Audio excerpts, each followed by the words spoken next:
All right, good afternoon, everyone. We are going to get started. As always, we'd like to thank our community pillar members for their foundational and continuous support of our mission and work. It's my pleasure to welcome you today. My name is Allegra Elson. My pronouns are she, her, and I serve as Director of Training and Development with Vibrant Pittsburgh. We're excited to share our summer speaker session with you today, Interfaith Dialogues, Building Understanding Across Belief Systems. With us is my colleague Matthew Yowie, him, Programs and Services Manager. He will be monitoring the chat and adding to the discussion. And in a moment, we will welcome our very own Dr. Emiola Oriola to the discussion. Today's session is part of our summer speaker series. It brings us together in an interactive and participatory atmosphere to collaborate and deepen knowledge. Please take a moment to say hello and introduce yourself in the chat. This session is being recorded and will be available on our website and our YouTube channel. Matthew will be dropping those links for you in the chat. Please drop your questions in the chat. You can also unmute when the moment allows, and we will do our best to get to all of your questions. If for some reason we don't get to your questions, we'll send out answers along with resources in our usual follow-up email. As today's discussion will be participatory, we ask you to embrace the following community agreements and acknowledge that your attendance today signifies your commitment to these community agreements. It is our collective and personal responsibility to uphold them. Seek to understand. Actively listen before responding. Use I statements. Speak from your own experiences and feelings. This avoids generalizing about other people and communities that are not your own. Respect privacy. Respect the stories other people share and request permission before sharing them with others outside of our space today. With this, respect where all of our colleagues today are on their learning journeys. And share the air. Make room for all voices to be heard, accept all modes of communication.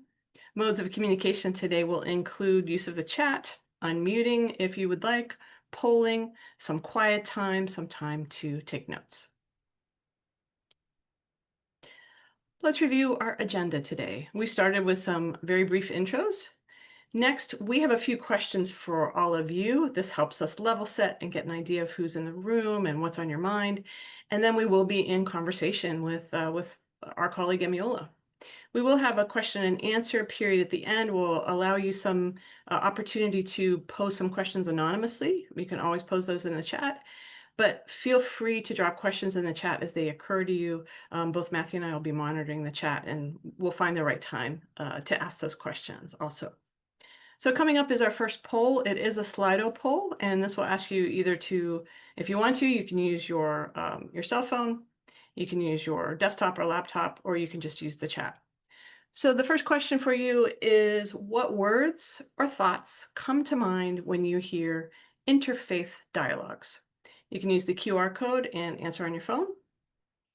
You can also join at slido.com and use that number to join, or you can drop it in the chat. So I'll hold for a moment in quiet as you think about what words or thoughts come to mind when you hear interfaith dialogues.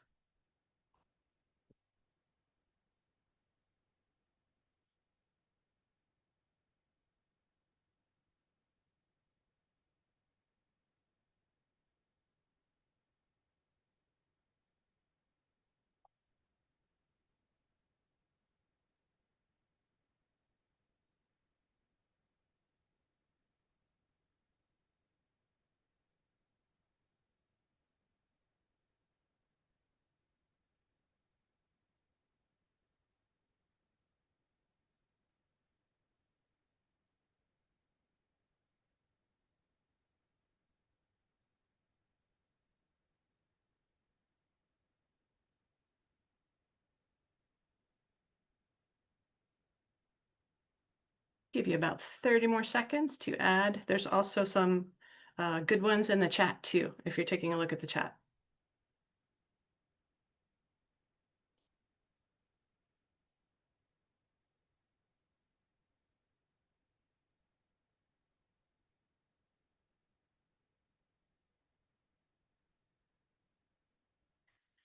As this is a word cloud, those words that are bigger and in green are common words that all of you have picked possibly multiple times. So understanding, respect, but also interestingly, conflict. So there could be a feeling or a possibility of conflict.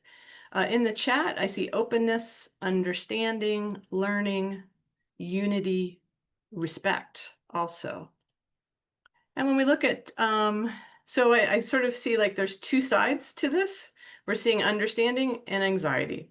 We're seeing inclusion and confusing. We're seeing acceptance and also tolerance too. Wondering what's standing out. What's standing out for you, Matthew? And then what's standing out for you, Emiola, as you look at these? Yeah, also seeing the two sides of the responses here, and also seeing some components of what maybe you would even talk about when having interfaith dialogues. We see holidays, we see food, worldviews as well. So seeing some of those components that might be a part of those conversations or those dialogues. Yeah. How about for you, Emiola? I love that I see curiosity, but also uncomfortable, because interfaith dialogues, that concept can bring some discomfort, and a sense of mystery. What will happen? How will I engage? So I appreciate that because of the honesty. Great. Thank you. Thank you both. We also see in the chat challenging worldviews. So this is helpful as we start to go into this conversation with Emiola. Okay, so I'll hold here just for a few more seconds.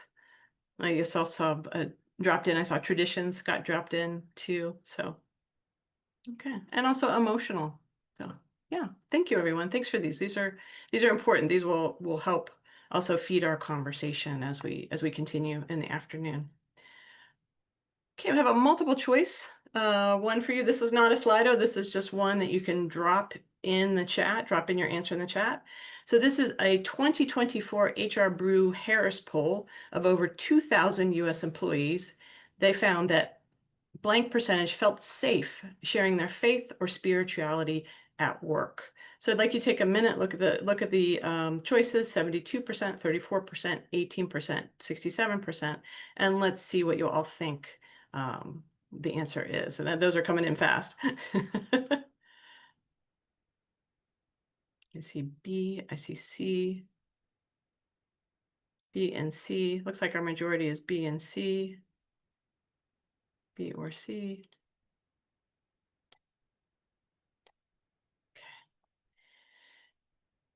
Interestingly, the answer is 72%. It's A. So I looked over this poll a little bit more, and about 65% of the respondents believe employees should be able to share their faith and spirituality in the workplace, with 72% of working respondents saying they feel safe sharing their faith or spirituality at work. However, 41% of US workers said that conflicts related to faith and religion have caused tension in their workplace, indicating that there may be a gap between acceptance and understanding. So I wanted to give you a little bit more feedback on where that number came from, because it was a bit of a surprising number, also to me. So, okay, thanks everyone. Wanted to go over just a little bit of vocabulary with you all. And I'll give you some definitions. One thing that we will do in our follow-up email, and everybody will get a follow-up email, is to send you these definitions. And I'm also going to tap Emiola to see if there's anything that I missed in these definitions, but I'm going to go through them quickly. So don't worry about taking a lot of notes or trying to get it all down. We will send this out to you. So interfaith dialogue is open and respectful communication between people of different religious or non-religious beliefs to promote understanding and cooperation. Faith, personal belief or trust in a higher power or spiritual system. It's often used interchangeably with religion, but can be more individualized. Religion, a system of beliefs, practices, and moral values often centered around a higher power or divine being, and it's shared by a community. Spirituality, a personal or individual sense of connection to something greater than oneself, which may or may not be tied to organized religion. And worldview, a person's overall perspective on life and the world shaped by religious, cultural, philosophical, or secular beliefs. Emiola, was there anything you wanted to add to these definitions here? And I'll be quiet. No, it looks good. It looks good. It's very Okay. thorough. Okay. Okay. Thanks. And so then we wanted also to just hit on some inclusive terms, so inclusion related terms. Belief system, a set of principles or tenets which together form the basis of a religion, philosophy, or worldview, as we talked about before, including atheism or agnosticism, being agnostic. Can't get that word out, so being agnostic. Pluralism, an approach that acknowledges and values diverse religious and non-religious identities and seeks peaceful coexistence. Religious accommodation. These are adjustments that are made in the workplace to allow individuals to practice their religion. Time off for holidays, prayer breaks or prayer rooms, dress code exceptions or dress code allowances. And then secular, not connected to religious or spiritual matters, often refers to government institutions or spaces intended to be neutral. So I wanted to add some of these inclusive terms too as we go through them. Anything you wanted to add, Emiola? No, I think something that came to mind around pluralism is the proactive engaging of diverse religious, spiritual, secular identities, and it fosters respect. I also think there's a shared commitment to the common good as well. So just wanted to add that. So I'll hold here for a minute for our audience. I'll go back to some core terms: interfaith dialogue, faith, religion, spirituality, worldview. Was there anything that anybody wanted more information on? As I said, this is just a really quick dip into some of these terms as we talk about them more. So I'll hold here for a few seconds to see if there's any questions.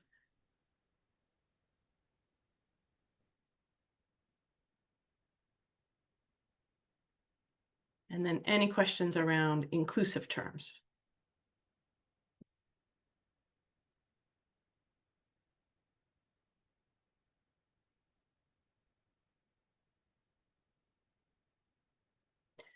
Okay, so we have two more questions for all of you, the audience, and then we are going to be getting into it with Emiola, into the discussion with Emiola. So this is another one for the chat, and we'll go through this one quickly. Interfaith dialogue is only for people who are religious. True or false?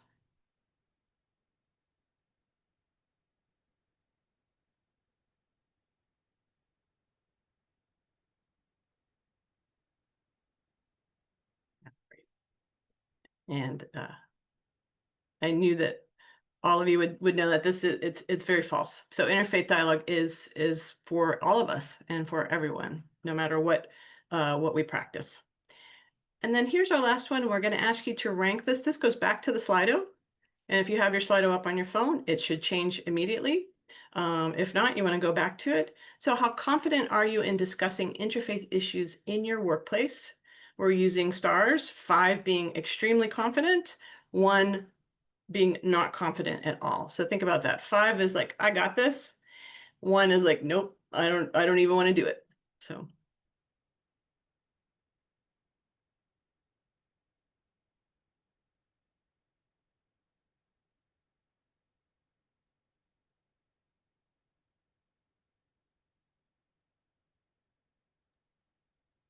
This is really interesting. yeah. I think so too.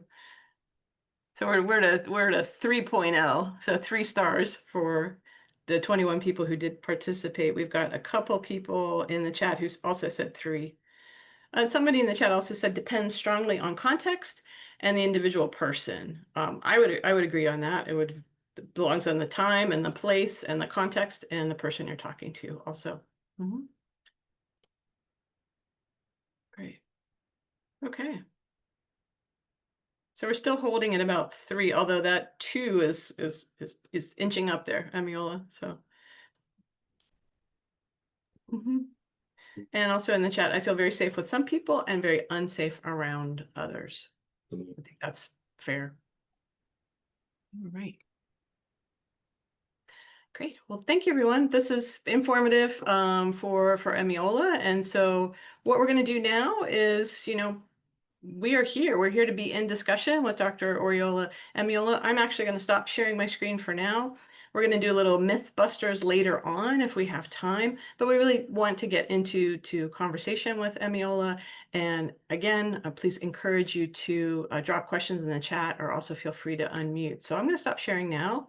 And Emiola, I'm going to turn things over to you and ask you to talk a little bit about, who are you? How did you come to this work? How has this become, also just part of who you are and part of the work that you do? I appreciate it, Allegra. Good morning, good afternoon, good evening, everyone. My name is Dr. Emiola Oriola Jr., pronouns he, him, his. While I have the privilege of serving as a senior director for program innovation and impact with Vibrant. At the center of it all, I'm a lover of people. So I just wanted to place that there because the love for people has driven me to try to understand people better, ergo understand myself and how to function in the world in a better way, or as King said, really build a beloved community. I guess I'll start more personally. I lived in more places than I have fingers and toes, in different states, different countries. As you can see, my name is not just indigenous to United States. My background and my heritage is Nigerian. So I'm on Nigeria. I have that culture within me, but I've lived in a lot of different places. And as you live in different places, you engage different people, different cultures, different languages, but also different beliefs, different faiths, different religions, different worldviews, which is the term I really like to use, worldviews, because it includes and it centers us on a perspective. Everybody sees through a lens, whether it's religious, philosophical, internal. We all have a lens through which we see the world, and it guides us. And that drove my love to just understand people, especially the circumstances I was placed in. Whether I'm living with those from the Jewish faith, Christian faith, which I am, Muslim faith, Taoist, Buddhist, Hindu. You can kind of go down the line, secular atheist, agnostic, humanistic. I just was exposed, which is a part of my academic pursuit. I was exposed in an academic way, but an experiential way, because you don't really know people until you live with them, until you do life. And that breaks a lot of barriers, a lot of stereotypes, a lot of assumptions, to when your life now merges with somebody else's. It wasn't merely intellectual for me, though. I went to seminary and I studied world religions, and the degrees came up. But for me, I didn't want to simply be a thermometer. I wanted to be a thermostat. I didn't simply want to be somebody who can tell you the temperature, because we have a lot of those in this world. This is what's going on, and this is what's going on, and this is what's going on. But not a lot of people that have had that intentional exposure to change the temperature in a room with someone else. And I had those experiences in life, not just of me doing it positively, but me experiencing this is not how you do it. This is not how you approach a conversation. You need to have some curiosity. So regarding culture, language, food, faith, and worldview, I saw was an integral part of who people are, because it's deep within me. So that was a layer that I wanted to understand. So while I pursued education and theology and anthropology and psychology and a bunch of other ologies, I really wanted to understand what's a core piece of a person that really churns them moving forward, regardless of the camp that they plant their flag in. This is still important when it's driving me to get to know people. So that's become a part of my work academically, where I teach and engage within higher education, pursue some of my research, my doctoral research focused on how people aren't being intentionally equipped with the skills needed to engage others that hold different beliefs, whether it's political, geographical. But in my research, I focused on religion. I focused on interfaith, which is the interaction of people with different faiths. It's not the merging, because we need the dignity of difference. So it's not just, a melting pot, but you're tasting different flavors because they are different foundationally, whether they have a more superficial similarity. But that drove my academic work. It drove and still drives my professional work, which is the work we do at Vibrant, but the work I've done for the past decade plus is really to understand people in a theoretical and experiential way. Because I pride myself on being a scholar practitioner. So while I do research and I'll read and read and read, there needs to be a bridge that connects it to real life, to how does this play with actual people. And to me, that's what I actually take pride in. It's not just what I've done in the academic tall towers, is how I've had the privilege to weep with people, to laugh with people, to go to be invited to mosques, to be invited to temples, to be invited to cathedrals, to be invited to houses, but ultimately to be invited into people's stories. And then to invite them into my stories where we can build those bridges. So for me, that's drove me academically, professionally, personally. And it's brought me to this point where I get to talk about interfaith, not as a singularity, as a singular concept that people have to be afraid of, but seemingly another path that we need to be on when we're trying to get to know people better. Yeah, so that's a little bit about me, at least when it comes to interfaith. But I'm married. I have a 1-year-old son who is teething like crazy. So, you know, he's letting everybody know that he's here. I got a dog, a Yorkie, who thinks he's a German Shepherd. Yeah, I'm just a lover of people. And I'm trying pierogies, y'all. I'm trying. Keep trying. Keep trying. They're a good thing. Thank you, Emiola. So I have some other questions for you based on what you said. I'm going to hang on to them because I want to do some of the questions that you and I discussed. So the first one is, what are some common misconceptions about interfaith dialogue in professional settings, and how can we address them? So it's interesting that I used to work at Pitt, and while I still teach there, I led our interfaith office, and I remember leading that work on campus and just within the city. And a common misconception is that interfaith dialogue and engagement is only about religion. And as you parsed that out earlier, there's a difference between religion, spirituality, faith, worldview, but many times people think you have to be an expert in every single religion, worldview, philosophy there has ever been, and they forget that people are at the center of it. This is about getting to know other people better and finding more, not just efficient, but effective ways to navigate with one another on this journey of life within the workplace, the city, wherever you're at. So I see it as it being framed within inclusion and cultural competencies. Another misconception, I think I mentioned it already, you have to be an expert. You do not have to be an expert. I think as a society, we need to have some appreciative knowledge. That's what I mentioned prior, appreciative or foundational knowledge about some of the core tenets. I mean, just good context, similar to how we need to have good context about a cultural background, a racial background, an ethnic background, a sexual identity. You need to just have a good context, but ultimately you need to be curious. You need to be okay with being wrong, because it's hard to try to be perfect when you're engaging with people because you're going to be wrong. So you don't need to be an expert, but you need to be open to learning and being a lifelong student, and being okay with being wrong and using Google. We are at a place where you can research and you can do your homework, and we don't have to lay the burden on those that we're trying to learn about to be our informal teacher. The onus should be on us. So you don't have to be an expert. Interfaith is not only about religion, it's about people, it's about their stories, it's about how they came to where they're at. Another misconception I think is important is talking about this at work is inappropriate. While there is some nuance in terms of the focal points, it's hard to not talk about core tenets of who we are as people. That's like saying, talking about my ethnicity, my sexual identity, where I'm from, my upbringing is not appropriate, because you can say that I'm not appropriate because this is a guiding philosophy or worldview or lens through which I see. So rather than saying this isn't appropriate at work, I think how we go about interfaith engagement and dialogue is a little bit more important, because it can be tense topics, there can be touchy subject, and it really lives in the bones of who we are as people. And the last misconception I'm thinking about is it's actually somebody who came to me immediately and they said, "Hey, this is about converting people, right?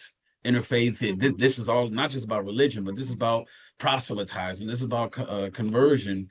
And I asked another kind of hidden question to kind of get underneath that, and I realized that this person has just been seen as an object instead of a person, been seen as somebody to convert and not somebody to be understood. So while we had to kind of pop that bubble and unlearn that, this is a space about connecting with people.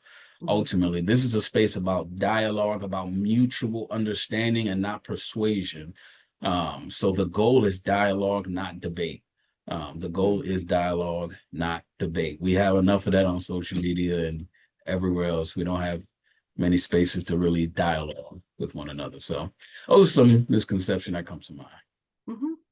What are some, I mean, what are some examples, or what's an example of a recent, like, successful, maybe interfaith conversation you've had with someone, or something that you've witnessed where it was successful? Because I think we get wrapped up in, like you said, the tension of it. We have different views. We're never going to align. So I'm wondering if you have a recent example or an example of in your mind of something that went well and something maybe that could be repeated also. Sure. I remember in the workplace, so I put this in context with I have relationships with these people that I'm talking about. So I think that has to be anchored because it's hard to have hard conversations with people you don't really know that well because it's like trying to jump deep into the 10-foot pool when you ain't got your feet, in a couple inches yet. You need to build some relational equity and not see people as a subject a subject to learn about, but rather a whole person to engage with. So relational equity is key. But I remember a colleague of mine, I guess he felt comfortable to come with me. We had another colleague who identified as Muslim, who was practicing, and they didn't know that every time they wanted to do a lunch gathering throughout the week, and they kept inviting them to come. My colleague kept inviting our Muslim colleague to come, and they kept declining, and they were taking it. I didn't know this, but they were taking it as you don't want to engage with me, etc. You're being standoffish. A lot of these assumptions just kept building, and they came to me kind of wanting me to join into the gospel. Like, can you believe don't want to come to lunch? They say they want to climb the ladder and blah, blah, blah, blah, and they're standoffish. And I said, well, why do you think so? Like, this person lunch is good, food is good. Let's dig into your assumption because right now at face value, it doesn't make sense, but let's not leave with that. So they kind of were digging around their reasons. And I said, do you know what month this is? They was like, yeah, we're in the spring. I said, it's Ramadan. And it was like, oh, so? I was like, well, that it's so to you, but do you know what that means for somebody who's Muslim? Oh yeah, they can't eat, right? But I was like, it's a little bit deeper. So I saw, because I have relational equity, I was like, have you done any homework on this? Matter of fact, go home, do some research, because he wanted me to kind of educate him, or he wanted to go to our other colleague. I said, no, Google.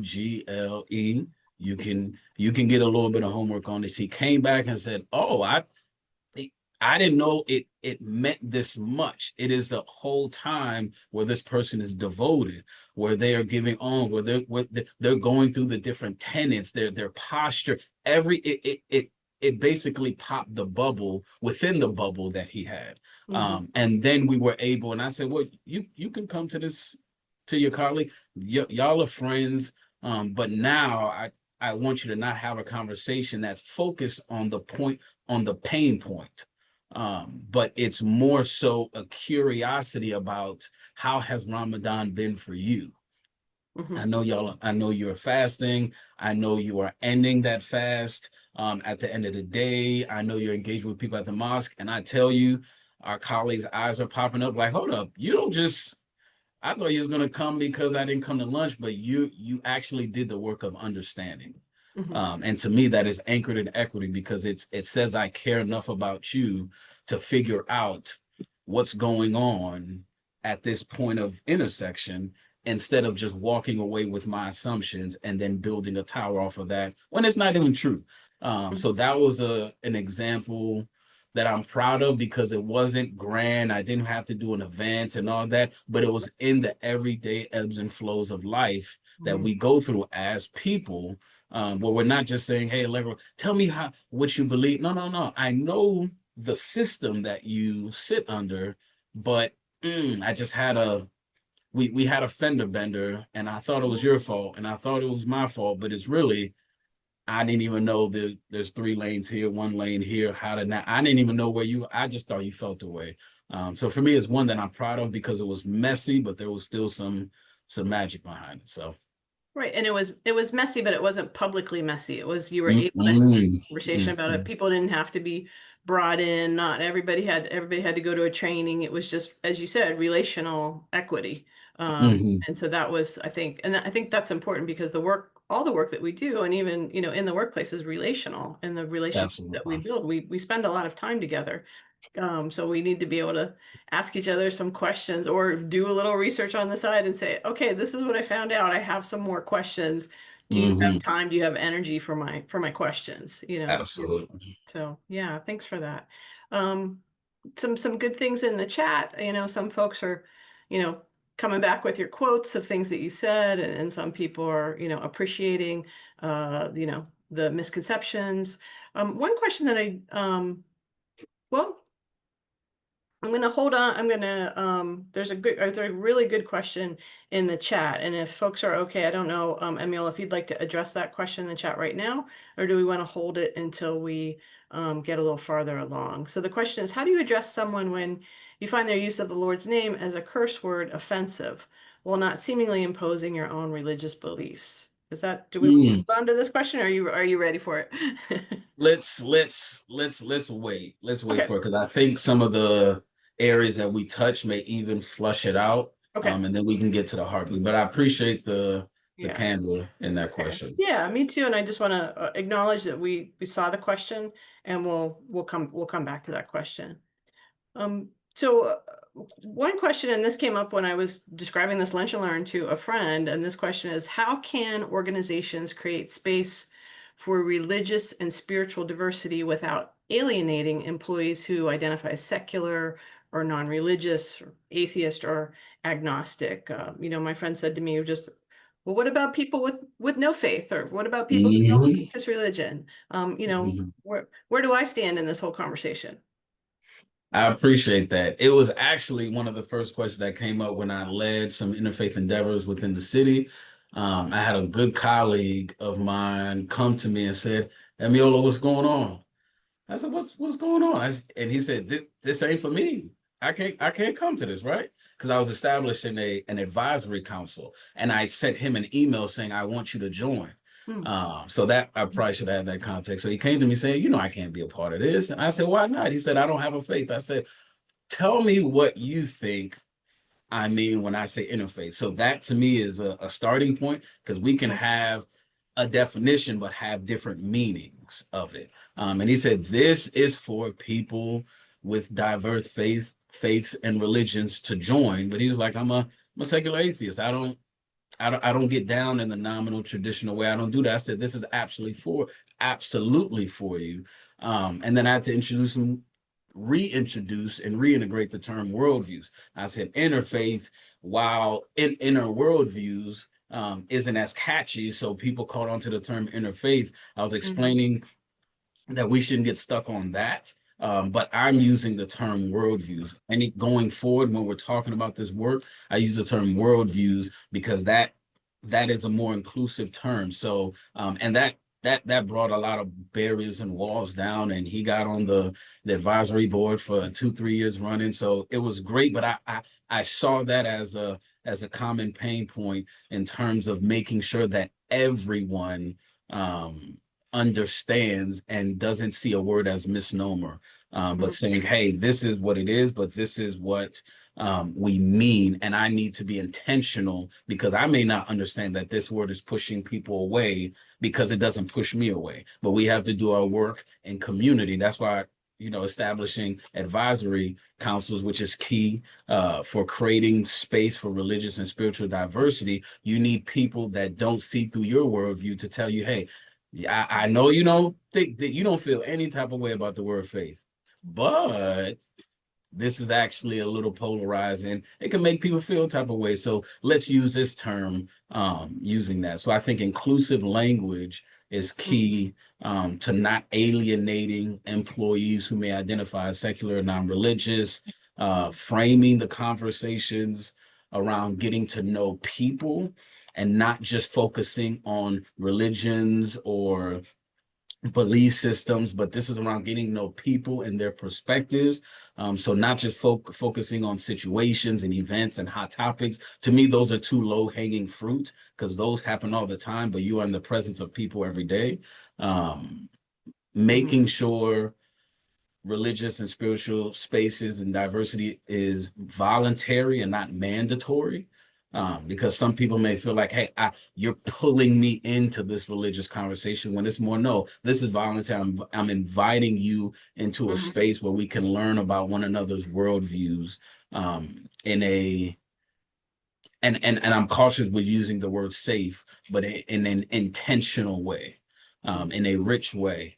And I will connect it to the overall goal, which is not just professional development, but this will enrich and company culture.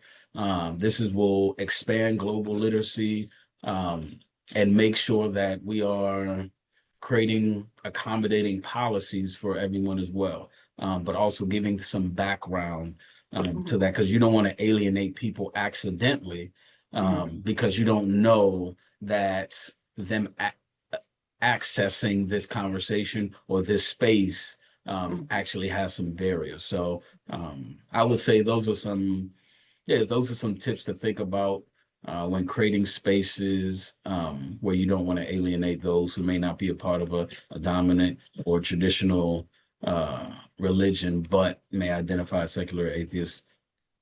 Absolutely important. But advisory councils, community. Yeah. Yeah. So, and everybody's invited and everyone is welcome to the space. Invited. Yeah. Yeah. So I think let's talk a little bit about policies or about things we can do, or, what are some practical steps?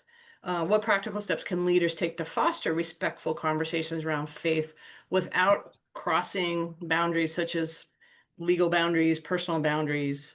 What are some ways in the workplace that we can respect that, but also have respectful conversation? I think that's a good point. I'll actually anchor this to what I mentioned before. An advisory council or board is key because to foster respectful conversations that don't cross personal boundaries, you only see through your lens. But if you bring others around that have diverse worldviews, then you can make sure all angles are crossed and all I's are dotted, all T's are crossed, all angles are covered. I love establishing community agreements for dialogue because anytime it's similar to going down, Fifth Avenue. You know what I mean? You need some stop signs. You need some stoplights. You need a crosswalk. You need to let people know, hey, this is how we're going to drive. But we need to have some common rules and regulations so that when we're engaging one another and we all agree with it. So we're using I statements. I'm not generalizing. I'm leaning into the conversation. I'm not over talking. I want to make sure I'm listening. I'm not jumping at somebody. So we need to have some community agreements. I would invest in and maybe see if you have the capacity to provide some training on interfaith literacy, just so people, as they're working towards, because this may affect confidence. I know you asked that question earlier. People may not have confidence because they may not just have the literacy or the language to even enter conversations in a respectful manner. They may only have what they have or what the media gives us. So providing that education can reduce fear stereotypes. And that's a lot of my doctoral work, was making sure people not only have the competence, but the confidence. Because you can have the intellect, but be like, somebody's going to say something and I might trip out, or I may say something and I may get canceled. You know what? This is a community where we're not canceling anyone, but we're making sure we know boundaries, but we also have some grace. We have some space for those to trip and fall, not in an intentional way, but to make accidents so they can learn. We can learn together. Making space for those to self-identify and share voluntary information, because sometimes we would I've seen it where people say, these are the categories for interfaith dialogue. Tell me what you are. When somebody say, I'm not any of these 7 or these 10, can I self-identify? Can I express myself? Or can I leave the space blank? And then bring it in. So giving people that autonomy in that space, I think is key. And also, this is more from the legal sense, touching in with, if you have an HR professional, if you have a legal team, just to make sure you are dotting those I's and crossing those T's, just to make sure you're following policy, compliance, and protecting employees from any religious discrimination or harassment, I think is key. And finally, I would actually, we offer this at Vibrant, but employees engagement surveys, because I think it's important when you're entering and creating spaces, you want to check the climate. Because y'all may be focusing, y'all may have other issues going on. So is this the time for it? Our employees, what is the overall sentiment? Do you need to do some underground work before you build something on top of it? So just getting a sense of the climate, not just the culture, I think is important, because you want to know the soil you're working with before you start planting seeds and wanting to grow fruit. You got to know, is this hard soil? Do I got to turn it over? Do I need to do some internal work to build an atmosphere that is conducive for this type of conversation? So I think those are some practical steps that may be helpful. Yeah, and we have someone in the chat asking for suggested resources for interfaith literacy training, which I think is a great question, and I think that we'll do that with our follow-up email and our resources, because I like that phrase, to be honest with you, the idea of interfaith literacy, and being able to say there's things we don't know, and being able to admit that there are things we don't know about other faiths, or even about somebody who's agnostic, or somebody who's atheist. We make a lot of assumptions, even about someone who might say they're a secular or a secular humanist. Many years ago, I went to a wedding, and the person who was doing the vows, they were a humanist pastor. I had no idea what that meant. I had to go find out, what that meant in terms of, what my friends believed in and what the service would be like too. Wanted to, continue the conversation around, practical steps too, and, ask you, do you think employee resource groups or affinity spaces can play a role in supporting interfaith dialogue and inclusion? Absolutely. Employee resource groups, or as we affectionately call them, ERGs, they can play a key role in supporting interfaith dialogue, because they are kind of hubs for safe spaces for expression, safe spaces for dialogue and engagement, that are curated for those to actually come in and be free to exchange ideas and discourse. I think ERGs, they can echo for a company, for an employer, that they desire to see and support the whole person. So when it comes to supporting interfaith dialogue and engagement, I remember talking with an employee at a previous institution that said, I just don't believe this institution cares about dialogue when they're not doing anything to sustain it. It doesn't flow anywhere. So sometimes dialogue can be seen as performative when it's being put on the websites that we had this, but there's no place to actually sustain dialogue, that there's no streams that flow into policy and leadership and advisory boards and ERGs. So I think making sure that ERGs can echo the sentiment of an organization that says we see the whole person. So this dialogue is actually a part of a larger system where we want to make sure the whole person, your different identities, are seen, are embraced, and are welcome. I think ERGs and affinity spaces, they can promote, I mentioned it before, just religion, interfaith literacy and awareness to say that we are aware of this, but we want to make sure that there's a staple, there's a sacred space for it. ERGs build diverse world views and promotes, to me, they promote allyship as well. So those who may be fond of this work or familiar with this work,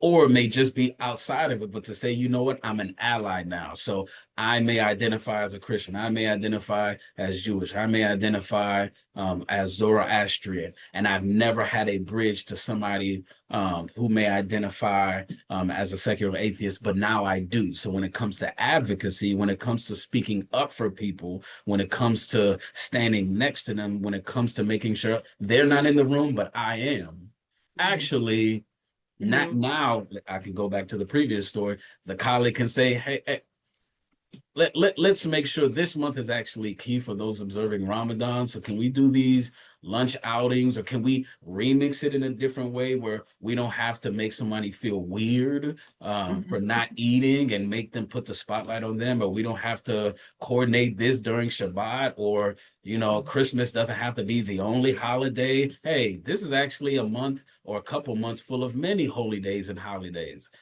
So what about these other special days? I think we should get those off, because if we don't, we're promoting that maybe Christmas is the most special one, and these other ones aren't, and we actually have presence there. So I think it really promotes that advocacy and allyship that is actually tangible and not performative, where others can actually stand for and with you. So I think ERGs, they stand as pillars when it comes to promoting a sustainable interfaith dialogue. And ERGs are open to everyone in the entire company, and you can join, you know, any ERG you want. And I think this is, I think even more so, this is an example of ERG that, you know, even I might join. I don't, you know, I don't follow an organized religion. I consider myself agnostic, and I might think like, oh, I think I'm going to join the interfaith ERG because I'm going to get to learn about a lot of different things. That would be my, you know, my stance about it. And then, you know, just thinking about being an ally, as you said, to other folks, and particularly if they're not in the room and you even hear somebody say something that's kind of off, or, you know, I don't, what do you mean they don't eat during Ramadan? They can have something, right? You know, like, and having it, and you being the person to have the conversation about it, instead of that person who follows that faith always having to explain themselves or explain their faith to folks too. So that's a way of being an ally also. That's it. That's it. Well, that's a great segue, and I can't believe we're at 12:47 already, so we could just keep talking. But that's a great segue to what does an interfaith calendar look like in a workplace? How do we use an interfaith calendar? How does an interfaith calendar not become like, you know, incredibly lengthy if we want to respect, you know, everything that people, you know, follow or believe? Absolutely. So an interfaith calendar, it's been pretty relevant for the past maybe 10, 20 years, but it's been more so on the margins. I and other scholars, practitioners that have been within this field have been pushing for it, especially not just within institutions, but within companies, nonprofits, employers, because it provides not simply a religious holiday that says, okay, Ramadan is here, Yom Kippur is here, Holi is here, Christmas is here. I just know this person needs this day off. Leave them alone. Let me knot it down. But an interfaith calendar actually provides what I mentioned before, appreciative knowledge, key points where people can understand the impact and any accommodations or implications that may come from it. So understanding Shabbat or Yom Kippur is not just another holiday to you. This is key for somebody who identifies as Jewish. This is actually anchoring a whole year. The impact of this is important. So how will this impact you within the workplace? How may this impact you as a person? So as I mentioned during Ramadan, as I mentioned during certain religious holy days or holidays, that may be a singular day, maybe a weekend, may fall and change depending on the lunar year. It may not fall within our normal Gregorian calendar. It may span a week. It may span a month. But I think that interfaith calendar provides some context, just key bullet points so that others, and I've seen this before, won't see equity as exclusion. To say, hey, why is this going on with this? No, this is a week and this is the impact. Now, if we want to create a space where people are understanding of one another, providing some context is necessary that can bridge it together. So for me, interfaith, an interfaith calendar is key because it can fill the gaps and actually not just provide information, but spark curiosity to say, I didn't even know that's a whole month long. Oh, let me go ahead and do my research because my manager mentioned during a meeting that they're observing this, or my coordinator, or my supervisor, or my intern. So how can I be a better and more effective colleague? Now that I know it's not just on the calendar, but this is what it means, let me do my own homework and actually be there for them, or actually, you know what I mean? You can fill that in within your own relational bridge with someone, but it can just inform you, not just competence wise, but confidence. So interfaith calendars to me, they fill the it's that gaps. appreciative knowledge and that literacy, that interfaith literacy that's important. It's just not, it's not another holiday, it's not another day off. What is the significance of it also? Absolutely. Yeah. Well, so yeah, I of course I want to keep talking with you, but I want to get to questions from our audience, and I'm going to start sharing again. I'll start sharing again and just put up a place for folks to add questions. If they'd like to add questions anonymously, they can. So let me, let me do that pretty quickly here. And thinking about that question that we had earlier, Yes. and I don't know if you have it present or if you want to get back to it, can take a look at that. This is our Mythbusters. I think we've gotten there. Only religious people can be part of interfaith dialogue. Interfaith dialogue has been used to help stop wars. True, that is true. You must talk about religious doctrine. We know that's a myth. And people have been doing interfaith dialogues for thousands of years. That's actually very true around trade routes, around marketplaces. Folks were talking with each other. So we'll be sure and share some of these myths with you too. But this is a chance for you to add some questions. If you're feeling like, oh, I have a question I want to ask, but I don't really want to put it in the chat, you can ask it here. And as you're thinking about your questions, I would love to get back to that question that we had earlier, Emiola, about how people use language, how frequently it can be offensive without us knowing it, and how to talk with folks about that. I've encountered this in other workplaces too, where people are, using shall we say a swear word, or not even a swear word, but using the Lord's name in vain. And for some people that's so for some people it's hurtful. So I believe that was the question there. So absolutely. And I appreciate once again the candor of it. I've had this not just happen to me, but I've been a participant of it because ignorance doesn't have exemption. If you don't know, sometimes if you haven't done your homework, you could be participating in something where you don't have the intent, but it still has an impact. So for those that are on the former side, where somebody may be using the Lord's name in vain, and that is kind of, nails scratching the chalk to you, and you're trying to find out. I'm trying to get the exact wording of it. I'll see if I can find it for you. Okay. But one thing I would offer is, as I mentioned before, intent is an impact. But I would get into I would see if I have relational equity with this person and even have this conversation with them. If you do, because I think that is a prerequisite. And anytime you're getting at intent, what is the cause? Why did you do it? You can approach that. But to have a dialogue and not a debate, dialogue has to be preceded by a relationship where we have to trust one another, our intentions to really engage with it, at least to be fruitful. So I would be curious to say, hey, to even share a little bit about yourself, because sometimes for people to share their why, we have to provide a little bit of vulnerability. So I would be open, if you have that relational equity, to share with this person the impact, not of what they said, that is secondary, but of what you believe. That is why these interfaith dialogues are important, because many times people have the freedom to say what they want, but in terms of them understanding that it's having a negative impact on me, is for me to understand the value of what I'm saying is not 2 pounds, it's actually 20. It's having a different effect at you, and a small change that I can, to sustain this relationship, I can actually make a small change that will have lasting effects on you. It's similar to, it's not the same, but it's similar to, I remember having conversations with colleagues about pronouns and saying, hey, while you may have the freedom to do this, I need you to understand this is actually having a different effect on your colleague. Now, to sustain this working relationship, and maybe personal one, I need you not to just understand what you're doing, but actually what this means to me, and how we can navigate this together, while you still knowing that you have freedom and autonomy, but you also knowing us going down this road together.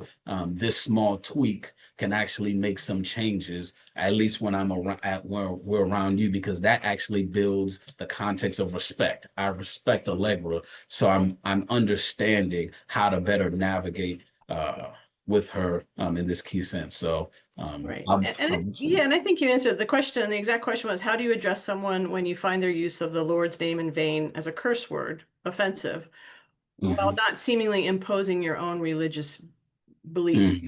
And so I think, what you're saying is, we're not imposing religious beliefs. You're talking about the impact of somebody's words. We do all have the freedom to say what we want, but there are also consequences to what we say. And so for me personally, if I had a coworker said, hey, when you talk about God, or the God that I believe in, that way, it's hurtful, I would say, okay, yeah, I hear you. Yeah. I understand. I understand. Yeah. Yeah. And I don't think, and I'm not saying you have to believe what I believe. I'm saying it's hurtful to me. So, and how can we find common ground on this, so that you can understand its usage in this context and its attachment to me. Yeah. You know what I mean? So yeah. I do see folks typing, and then I think maybe they're not typing, so I'm gonna make sure that it comes up. There was a question in here: are there faiths apart from Jewish faith that hold Saturday as sacred for worship? I do know that Friday prayers for people who practice Islam, and there's Friday prayers. I don't know if Sabbath is also Saturday or not for people who practice Islam. But we know in the Jewish faith, at sundown on Friday night, it's Sabbath until sundown on Saturday night, correct? Yeah, but I do know that Friday prayers for Muslim people are very important. There are some businesses in the city, such as like Salem's Market, they close on Fridays for prayers. So Juma is absolutely important for the Friday prayers, that congregational prayer. That's obligatory for Muslim men, encouraged for Muslim women. Friday afternoons. Yeah, if you haven't gone and you have that invitation, please do so. But it's definitely sacred. Yeah. And the person who asked that said, hey, you know what? I Googled it. Just a responsibility. So thank you. Come on. So yeah, thank you. Thank you for that. I see folks typing. I don't know if it's like really like, thinking about the question and then listening to our conversation and getting distracted. But I do want to hang on, Emiola, to see if those questions do pop up in the Slido. So we give people the opportunity to ask something that maybe they don't want to ask in the chat too. But as folks are thinking about that, I just personally want to wrap up and think about some things that you said, around, the dignity of difference, and thinking about that, and that we are all different, and honoring that dignity of difference, particularly interfaith literacy piece and the appreciative knowledge piece. And I'm wondering what you would, those are things that I want to continue to think about as we go forward in the day. And I wonder what you'd like to encourage folks to think about, or to what actions can they take as they go forward in the day. Also, excuse me, sorry. Be intentional with exposing yourself to other worldviews in a non-performative, non-invasive, invitational way. And to me, the best way to do that is with curiosity, is to do your homework, but be curious before you make assumptions. And something that I try to anchor myself with is be a lifelong learner that is open to being wrong. Because I would rather understand than be right. Because that, even when you're right, you're wrong.